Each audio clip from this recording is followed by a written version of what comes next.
झारखंड के मुख्यमंत्री इनके खिलाफ जिस तरह की कार्रवाई भाजपा सरकार ने की, यह प्रजातंत्र पर और देश की संविधान पर एक जबरदस्त चोट है, हमला है। यह एक्शन संविधान पर हमला है, यह एक्शन प्रजातंत्र पर हमला है। और जब बाबा साहब अम्बेडकर जी ने जो संविधान हमें दिया, इस पर हमला होता है, प्रजातंत्र पर हमला होता है, तो हर राजनीति की जिम्मेदारी है इसको बचाने के लिए मिलकर हम लोगों को कदम उठाना होगा। वह एक बात हमेशा ध्यान में रखिए कि आपका वोट भाजपा और उनका जो उनके साथीदार है इनके खिलाफ दीजिए, उनका डिफीट करिए। और सब नेतागण और बहनों भाइयों, मैं आप सबों का स्वागत करता हूँ कि दिल्ली के मुख्यमंत्री, झारखंड के मुख्यमंत्री, इनके खिलाफ जिस तरह की कार्रवाई भाजपा सरकार ने की, यह प्रजातंत्र पर और देश की संविधान पर एक जबरदस्त चोट है, हमला है। इस देश के प्रजातंत्र और संविधान को बचाना हो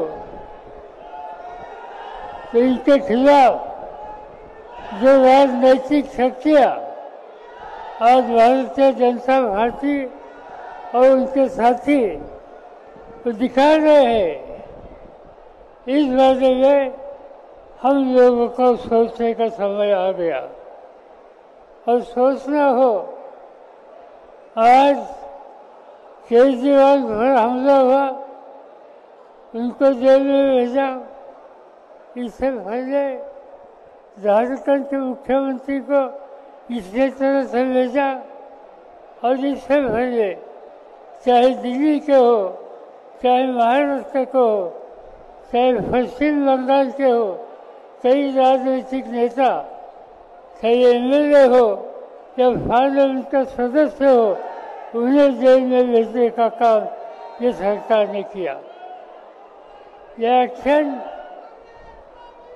एक्शन संविधान पर हमला है, यह एक्शन प्रजातंत्र पर हमला है।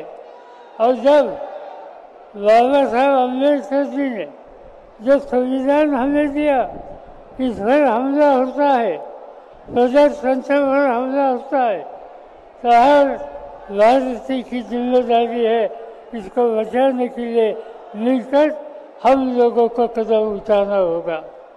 ये कदम कैसे उठाएंगे?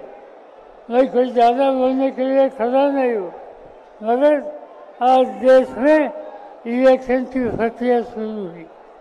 इस इलेक्शन में जिस मतदाता केंद्र पर आप जाएंगे, वहाँ एक बात हमेशा ध्यान में रखिए कि आपका वोट भाजपा और उनका जो उनके साथीदार है इनके खिलाफ दीजिए, उनका डिफीट करिए।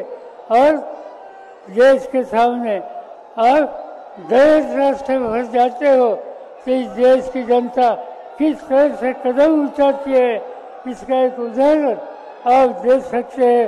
वो दीजिए, इतना मैं कहता हूँ और आपसे इजाज़त लेता हूँ। जय हिंद।